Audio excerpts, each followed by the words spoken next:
Good morning, class. How are you? I hope you are good and fine. Now, my dear student, yesterday we had done exercise 12.1, question number 1 to 3. So today we are going to start question 4 to 6 for revision. How to solve this? I am going to explain you. Okay. Now, in question 4 given that the angles of a quadrilateral are 90, 80, 125 and x. Find the value of x. Let's start. Exercise 6.1, question number 4. Question number 4 ना question ये है आपका कि एक quadrilateral है जिसका angle 90, 80, 125 और x दिया है। क्वाड्रिलेटरल बना लेते हैं, इसे समझाओ। क्या है आपका इसका कह रहा 90 है, 80 है, 125 है और x है। तो पूछा है x की वैल्यू क्या होगी, x की वैल्यू फाइंड आउट कीजिए। तो हम जानते हैं sum of all angles of quadrilateral is 360। तो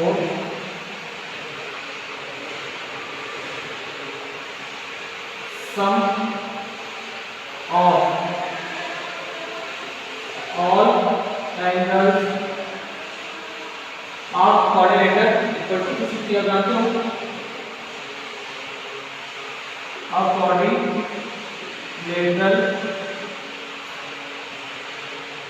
इज 360। ये 360 होता है, सबको ऐड कर लो, 360 के इक्वल कर दो। क्या होगा 90 plus 125 plus 80 plus x equal to 360।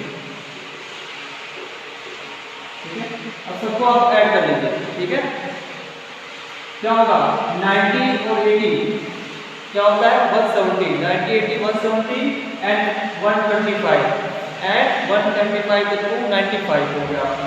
Add कर लीजिए 295 plus x equal to 360 plus x equal to 360।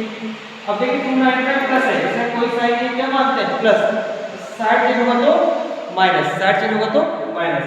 So x equal to 360 minus 295। अब माइनस कर ले यहाँ से, चलिए हम साइड में माइनस करते हैं। 360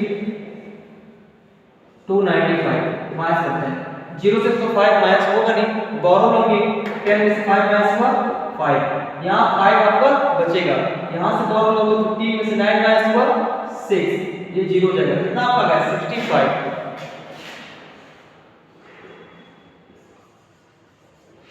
x की वैल्यू कितनी आ गई 65। ठीक है, तो ये सॉल्यूशन था। एक बार फिर से आपको समझ नहीं आती जानते हम जानते हैं sum of all angle of quadrilateral क्या होता है 360 होता है। तो 90 plus 125 plus 80 plus x equal to 360 आपका हो गया। हमने x वैल्यू फाइंड आउट कर दी है। इन तीनों एंगल्स को ऐड करके 295 आ गए प्लस x इक्वल टू 360। यहां कोई साइन नहीं, प्लस मानते हैं, साइड चेंज होता तो minus, x equal to 360 minus 295 क्या है 65। x वैल्यू होगी 65 डिग्री। ओके, बताओ जैसे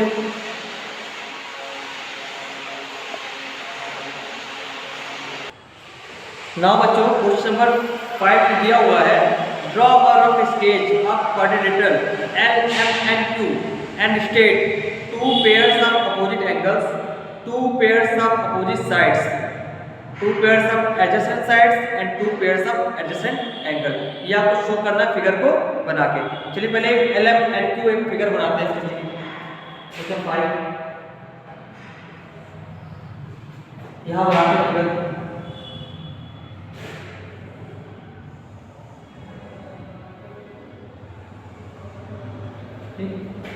L M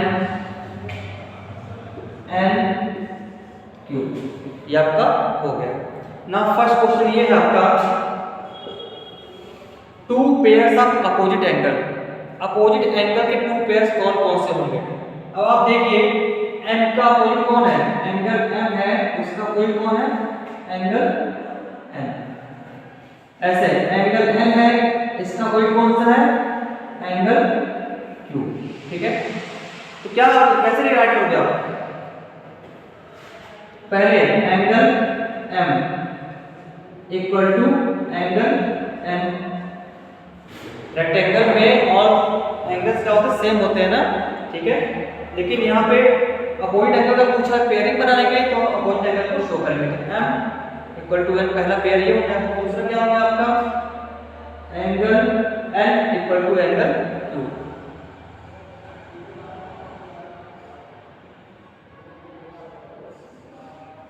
ये पहले का आपका आंसर हो गया, ठीक है।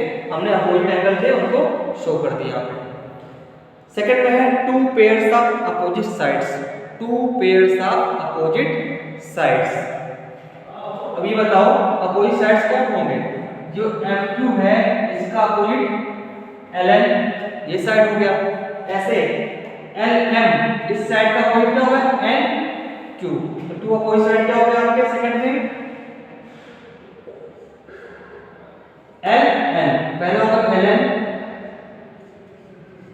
ये किसके इक्वल होगा? MQ के, MQ। ऐसे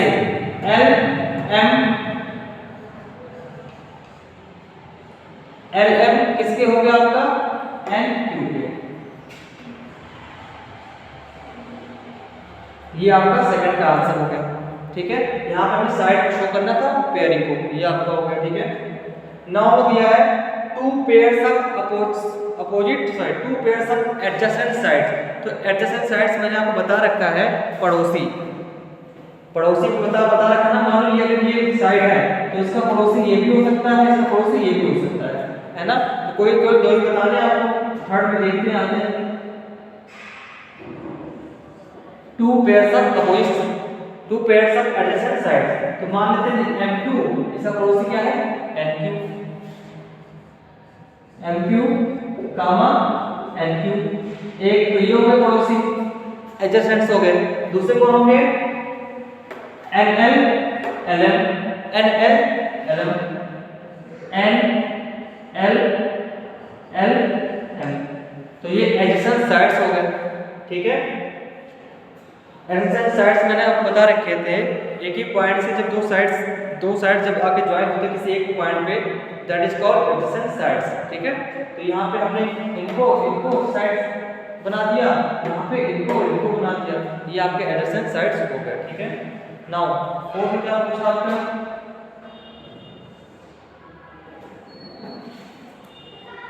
to pair of adjacent angle, two pair of adjacent angle.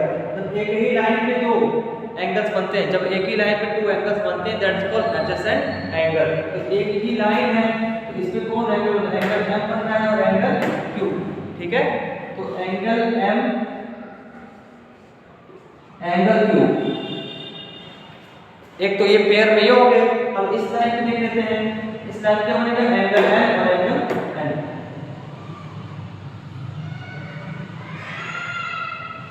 इस लाइन में बन रहे हैं और इस लाइन में बन रहे हैं, बट हमें टू ही राइट करते हैं, ठीक है।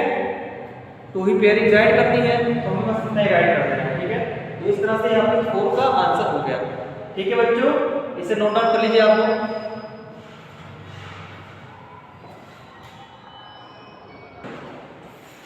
बच्चों मैंने बता रखा है जब कभी एंगल्स रेशियो में दिए हो, एंगल्स कभी भी रेशियो में दिया हो तो उसको x मानना चाहिए, उस एंगल्स को x मान के सॉल्व करना चाहिए, बिकॉज जो वैल्यू आएगी वही एंगल्स में ऐड हो जाएगी। जैसे अगला क्वेश्चन आपके इसी बेस है, दिया है कि 4 एंगल्स हैं क्वाड्रिलेटरल के, 4 एंगल्स है जिनका रेशियो दिया है 3:4:6:7। तो हम ये आपका रेशियो दिया हुआ है एंगल्स का, तो बता रखा है कभी भी एंगल्स का रेशियो दिया रहा है उसको हमेशा x में मान लेना चाहिए, ठीक है। तो लेट्स मानते हैं यहाँ पहले लिखते हैं यहाँ पे रेशियो ऑफ एंगल्स,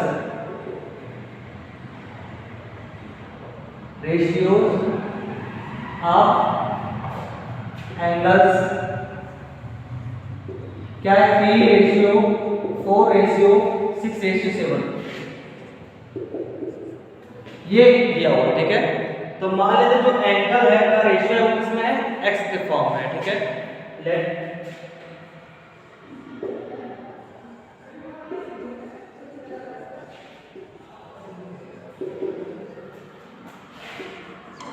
हम मान लेते हैं किस फॉर्म में, एक्स के फॉर्म में।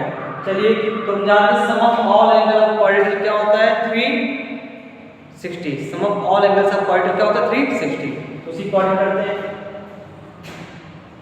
सम of all angles of quadrilateral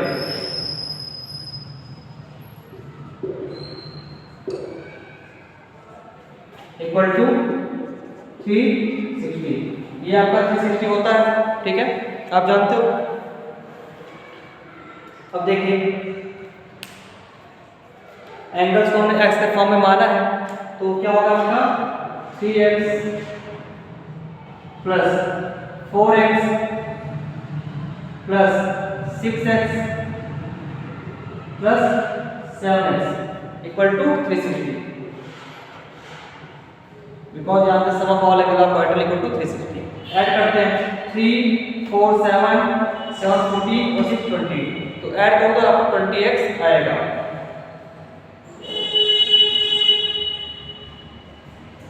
equal to 360। Now हमने देखा है जो वेरिएबल और न्यूमरल दोनों के बीच में कोई साइन नहीं है, इट मींस x और 20 के बीच कोई साइन नहीं, तो क्या मानते हैं वहां पे मल्टीप्लाई। क्या मानते हैं वहां पे मल्टीप्लाई। जब मल्टीप्लाई मानते हैं तो साइड चेंज होगा नंबर तो क्या होगा डिवाइड। जैसे प्लस था तो साइड चेंज होगा माइनस, और मल्टीप्लाई है साइड चेंज होगा तो डिवाइड। तो x इक्वल टू क्या होगा आपका 360 अपॉन 20 से आप डिवाइड कर लेना। डिवाइड मैंने कर दिया है यहाँ पे, तो आपका 18 आएगा। x की वैल्यू क्या आ गई 18। आप डिवाइड करोगे तो 18 आपका आएगा। अब देखिए यहाँ पे एंगल फाइंड आउट कर लीजिए। क्या था यहाँ पे एंगल, देखिए आपका angle 3x equal to 3 into X के प्लेस पे आपको क्या रख देना है, जो x की वैल्यू आई 18 3 जा 54। ऐसे 4x फाइंड आउट कर लो। 4 इंटू 18 4 जा 72। ऐसे 5x फाइंड आउट कर लो, सॉरी 6x 6 इंटू 18 6 जा 108। ऐसे 7x कर लो, 7 इंटू 18 7 जा 126। ठीक है, तो ये आपका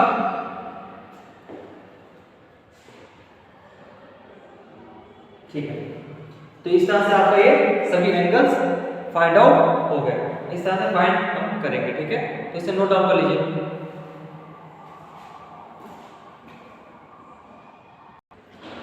नाउ बच्चों ये आपका चैप्टर कंप्लीट हो चुका है, बट कुछ पॉइंट है मैं इसमें इशू उठाना चाहूँगा, आपको बताना चाहूँगा। जैसे क्वेश्चन तो आपने है नहीं, बट मैं खुद से बताना चाहता हूँ। जैसे आपको क्वेश्चन आ जाए व्हाट इज पॉलीगॉन, तो मैंने आपको क्लास में बता रखा है polygon is made by line segment. Polygon जो होता है वो लाइन सेगमेंट से बने होते हैं, ठीक है।